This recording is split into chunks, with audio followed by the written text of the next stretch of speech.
그러면 힘들게 한 임플란트를 어떻게 하면 오랫동안 쓸 수 있는지 좀 궁금하실 거예요.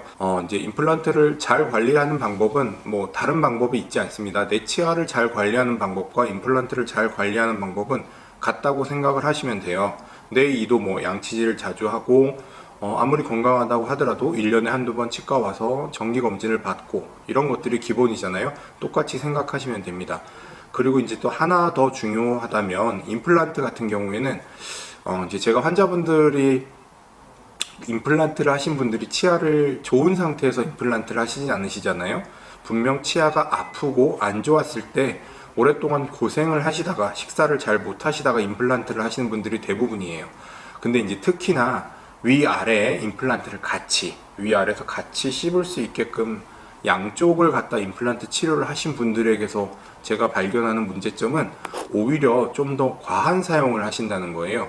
뭐냐면 이제 우리가 식사를 할 때 혹은 실수로 이제 젓가락 같은 걸 잘못 씹는다든지 아니면 단단한 이제 뭐 돼지고기에 들어있는 오돌뼈, 물렁뼈 이런 것들 단단한 거 혹은 질긴 고기를 막 씹다 보면 이가 아프죠. 우린 이가 아프기 때문에 그걸 오래 못 씹고 뱉어내게 돼요. 뭐 단단한 걸 잘못 씹게 되면 아 하고 놀래고 젓가락 씹게 되면 많이 아파서 금방 빼게 되는데 임플란트는 이게 이제 장점이냐 단점일 수도 있는데 내 뼈에다 심어놓은 금속 구조물이잖아요, 그죠?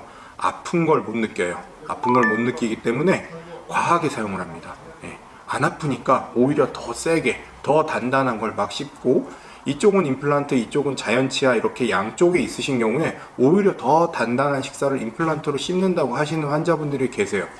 일단 잘 견디니까 좋긴 한데 그렇게 과하게 사용을 하시다 보면 기대하는 수명보다 임플란트 보철물이나 뿌리의 수명이 짧아질 수가 있어요. 내 몸은 아픈 증상을, 자각 증상을 나타내는 게 내 몸을 보호하는 거예요. 너무 과하게 사용하지 말아라는 내 몸의 신호인데 임플란트는 아쉽게도 그런 신호가 없어요. 그래서 강하게, 과하게 막 사용을 하다 보면 어느 순간 아픔이 느껴지는 게 아니라 임플란트 보철물이 흔들린다든지 그렇게 되면 부러진다든지 이런 일들이 생기시니까 너무 과한 사용을 조심해 주셔야 할 것 같습니다. 그러니까 우리가 자연 치아를 발치할 때도 비슷한 기준에 의해서 하는데요. 이제 치아가 이렇게 길이가 있으면 이제 잇몸병에 의해서 잇몸뼈가 쭉쭉쭉 소실돼서 내려가잖아요. 근데 어느 정도 많이 흔들리지 않고 잇몸병이 재발되지 않는 뿌리가 하나짜리 치아들이라면 최대한 좀 유지를 해봐요. 근데 뿌리가 2개, 3개가 있다든지 잇몸병이 많이 자주 재발되시는 분이라면 과연 이 뿌리를 다 잇몸병에 의해서 뿌리가 저기 뿌리 끝까지 잇몸뼈가 녹을 때까지 기다리면 발치를 하고 난 후에 임플란트를 하는 게 상당히 힘들어지거든요. 그래서 임플란트가 나온 이후에는 치료 방법에 대해서 조금 변화가 있어요. 그래서 환자분이 잇몸병이 너무 자주 생기고 잇몸뼈의 소실 속도가 빠른 경우에는 다음 치료인 임플란트를 위해서 적절한 시기에 발치를 하고 임플란트로 넘어가는 게 나은 방법이 되실 수가 있는데 임플란트를 이미 기존에 하신 분들이 다시 치료하는 경우에도 비슷한 기준을 생각해 볼 수가 있어요.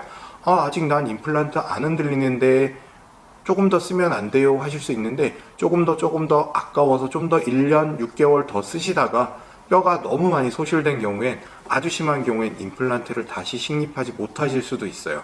그러니까 그런 상태는 그 임플란트에 혹시 문제가 생겨서 붓고 피가 나고 뭐 조금 잇몸에서 피가 나고 씹을 때 좀 아픈 증상이 있고 병원에서 안 좋다고 말씀을 들으셨다면 주기적으로 검사를 좀 해보셔야 돼요. 그걸 몇 년씩 참고 있다 가시는 게 아니라 3개월, 6개월 이렇게 검사를 보셔서 뼈가 녹는 속도를 봐서 이건 좀 빠르다 싶으면 좀 과감하게 결정을 해서 발치를 하시고 임플란트 역시 제거를 하시고 다시 심어서 잘 쓰시는 게 중요할 것 같습니다. 두 번째 임플란트를 할 때는 아무래도 뼈 이식 확률이 올라가겠네요. 보통 이제 뼈가 많이 녹아있는 경우에는 뼈 이식하게 되는 확률이 높아지는데 아무래도 임플란트를 하셨던 분들은 기존의 치아도 빠져있고 또 임플란트를 쓰시는 동안에도 임플란트가 들어가 있긴 하지만 그래도 내 치아가 있을 때만큼의 뼈 유지가 되지는 않아요. 그래서 임플란트를 빼고 다시 심으시는 경우에는 아무래도 뼈 이식을 추가로 필요하게 되는 경우가 좀 더 많을 것 같습니다.